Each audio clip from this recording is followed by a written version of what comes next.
Hola, somos Julia Álvarez y Carlota Bartolomé y vamos a presentar nuestro trabajo acerca de la figura de Mary Cover Jones y su relación con el tratamiento de la ansiedad. En la primera parte del trabajo nos vamos a centrar un poco en tratar de hacer un recorrido a través de su biografía para destacar las influencias y los maestros que la llevarían a desarrollar lo que sería su proyecto vital, denominado como la técnica de desestabilización sistemática, que lo desarrollaremos en una segunda parte del trabajo centrándonos en esa parte más técnica y más científica de la psicología. Bueno, esta sería una técnica, en resumidas cuentas, destinada a la erradicación de fobias, de miedos y sobre todo de ansiedad en el espectro de niños y adolescentes. Y en la última parte del trabajo trataremos de hacer un poco un recopilatorio de todos los datos que hemos recabado acerca de esta pionera dentro del campo de la psicología conductista y de la psicología del desarrollo, especialmente en, como ya he dicho, en la psicología infantil, para ensalzar la influencia y la importancia que ha tenido dentro de toda la psicología y dentro de la ciencia contemporánea. Mary Cover Jones y la ansiedad, por Julia Álvarez y Carlota Bartolomé. Bueno, como ya hemos dicho en la introducción, vamos a comenzar con una breve biografía de esta pionera en la psicología para tratar de reflejar las influencias de Watson y sobre todo el experimento del pequeño Albert, que sería en realidad el punto de partida del proyecto vital denominado como la técnica de desestabilización sistemática. Pasaremos a través de los tres pasos fundamentales en esta técnica para finalizar con las conclusiones y sobre todo tratar de enmarcar la influencia que supuso la figura de Mary Cover Jones en el desarrollo de la psicología contemporánea. Bueno, Mary Cover Jones nació el 1 de septiembre de 1896 en Pensilvania y falleció el 22 de julio de 1987 en California. Sería una psicóloga estadounidense pionera en el campo de la psicología del desarrollo y la terapia conductual.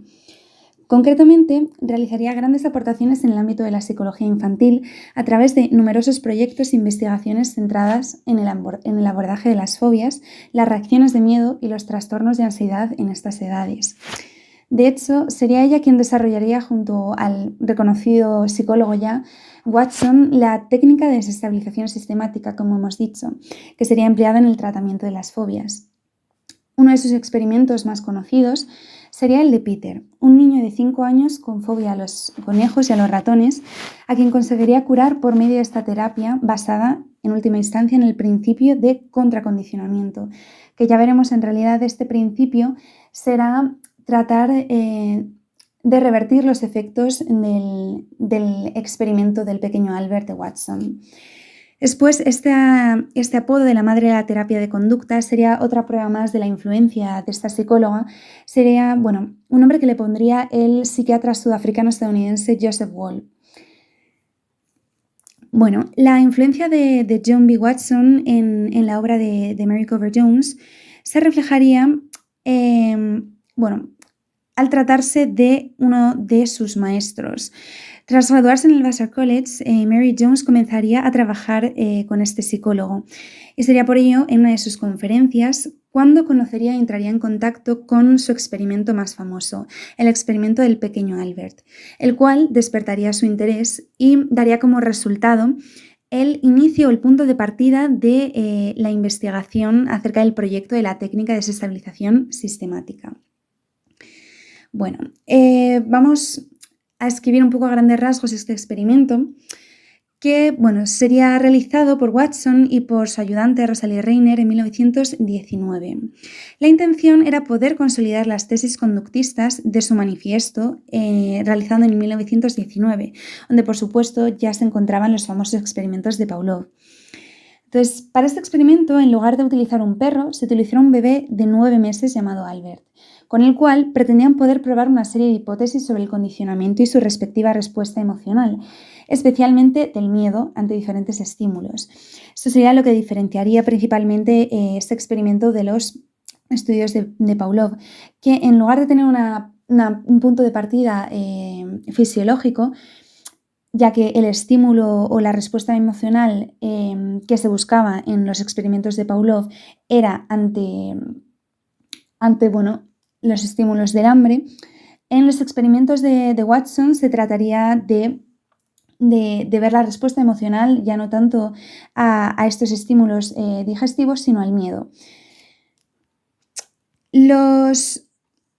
Bueno, encontramos que también este fue un experimento muy polémico, sobre todo por incorporar esta diferencia hasta este momento de la psicología en el que se habían utilizado animales para tratar de probar diferentes hipótesis de la ciencia. Sin embargo, en este experimento de Watson se introdujo por primera vez a un sujeto, a un niño, en este caso Albert, de 8 meses, al cual pues, se trató de ver cuál había sido su trayectoria, qué había ocurrido con él, si le había condicionado durante el resto de su vida los experimentos que hicieron con él en su infancia. Y por ello, en 2009, después de una investigación que fue encargada por Holbeck, se descubrió que el pequeño Albert, que en realidad su nombre era Douglas Merritt, murió de hidrocefalia, posiblemente derivada de una infección de meningitis a los 6 años de edad.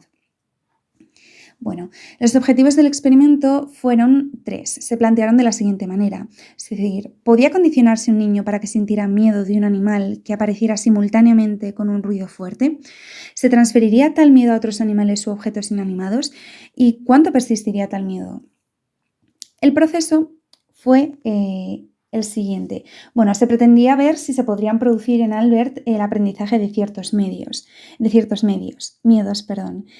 Y el diseño fue presentarle una rata blanca, al mismo tiempo que producían un golpe fuerte detrás de su cabeza cada vez que se iba a acercar. Ya habían comprobado que efectivamente sí presentaba un miedo a los ruidos fuertes, mientras que a la rata blanca, antes del experimento, o a los animales de pelo, no tenía ningún tipo de aversión. Entonces, en un principio, Albert no mostraba ningún miedo o no mostró ningún miedo ante ese animal y se acercaba, incluso instintivamente, a acariciarlo. Sin embargo, tras varios ensayos, Albert comenzó a llorar ante la presencia de la rata, generalizando el estímulo ante otros animales también con pelo, bloques, máscaras, incluso también la parte más psicópata de este experimento, que fue la utilización de un disfraz de Papá Noel. Sería entonces cuando, en un principio, el estímulo no condicionado, el objeto blanco, en este caso la rata blanca, al ser puesta simultáneamente con un miedo que ya tenía Albert, es decir, los ruidos fuertes, se convertiría en un estímulo condicionado que produciría una respuesta condicionada, el llanto en Albert. En realidad, el problema de este experimento fue que no se llevó a cabo una segunda fase donde se habría producido los efectos de reversión para tratar de erradicar en Albert ese miedo. Y sería precisamente este el punto de partida que utilizaría Mary Coover Jones para desarrollar su proyecto.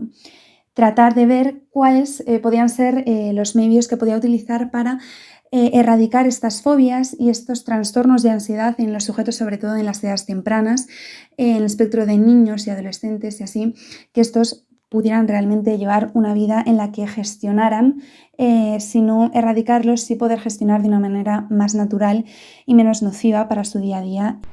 La técnica de desensibilización sistemática es el trabajo más importante de Mary Coover Jones y es el que le ganó el apodo de madre de la terapia conductista.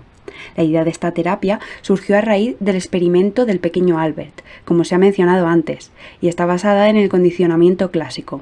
Se utiliza en casos de trastornos de ansiedad, especialmente en casos de fobia, y consiste en un tipo de entrenamiento en el que el paciente aprende a gestionar las emociones desagradables asociadas a experiencias que producen ansiedad, funcionando como un contracondicionamiento. Esta técnica parte de la idea de intentar afrontar ese malestar y aprender a gestionarlo en vez de intentar evitarlo o huir de él.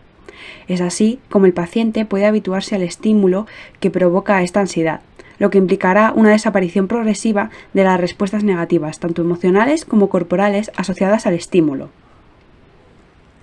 Esta técnica consta de 3 pasos: entrenamiento de la relajación progresiva de la musculatura, construcción de jerarquía de ítems en base al nivel de ansiedad y desensibilización propiamente dicha. La técnica da comienzo, por tanto, provocando en el paciente una respuesta incompatible con la ansiedad. Para ello es ideal la relajación, aunque la meditación, la hipnosis o cualquier estado positivo también pueden servir. Mientras el paciente se encuentra en este estado positivo, se evocan los estímulos ansiógenos.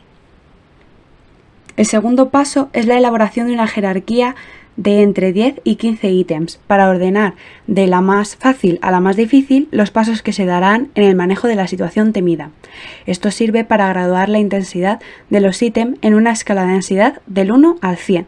Es importante que los ítems sean concretos y cercanos a la realidad del sujeto y que éste tenga una capacidad imaginativa aceptable para que el objeto temido pueda ser expuesto mediante ésta. Una vez cumplidos estos dos pasos previos, se comienzan las sesiones de desensibilización. El paciente debe estar sentado en un lugar cómodo y debe darle al terapeuta una señal previa acordada para indicar que está relajado. Una vez dada esta señal, se presenta el primer ítem, que el paciente deberá imaginar de la manera más realista posible. Si el paciente comienza a sentir ansiedad, se le indica volver a centrarse en la relajación. Si el paciente no siente ansiedad, debe seguir imaginando el ítem unos 20 segundos más.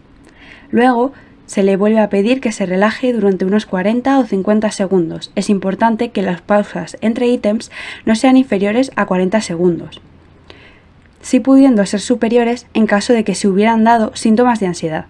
Cuando el paciente es capaz de imaginar 3 veces seguidas el ítem sin presentar apenas ansiedad, es el criterio de desensibilización que permite pasar al siguiente ítem en la jerarquía establecida.